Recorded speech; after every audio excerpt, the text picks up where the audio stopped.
Sir मेरा प्रश्न है कि आजकल युद्धोन्माद जैसे फैल रहा है पाकिस्तान में, उनके कई नेता ये दावा कर रहे हैं कि कन्फ्लिक्ट की स्थिति में, लड़ाई की स्थिति में चीन जो है उनकी तरफ से हमारे साथ युद्ध करेगा।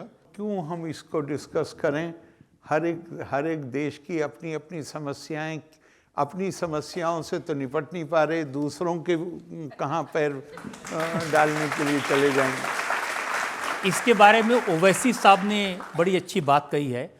उन्होंने कहा कि ये इस्लाम की बातें करते हैं लेकिन चीन का सपोर्ट मांगते हैं, वो चीन जो मुसलमानों को जबरन सुअर का मांस खिलाता है। अब ओवैसी साहब कह रहे हैं तो वो जाहिर है वो गलत तो नहीं कह रहे होंगे, लेकिन मैं उससे ज़्यादा कहता हूँ कि इनको कभी ख्याल नहीं आता कि वहाँ का जो एक प्रोविंस है वहाँ किस किस्म की रोज़ाना अखबारों में छपता है, तो वहाँ पे आके आसिम मुनीर साहब को उनके इस्लाम के कोई फिक्र नहीं होती कि वो उनके ऊपर क्या हो रहा है।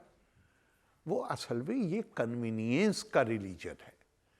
इन लोगों का रिलीजन का मतलब तो ये है कि आपका बुनियादी बात है कि दर्द दिल के वास्ते पैदा किया इंसान को, वरना तात के लिए कुछ कम न थे कर रहे हैं। पेड़ पौधे भी उसकी इबादत कर रहे हैं।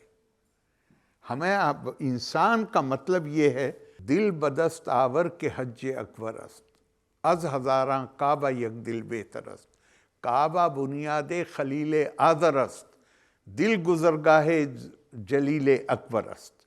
मतलब एक दिल जीतना किसी का, ये लोगों की जान लेना नहीं।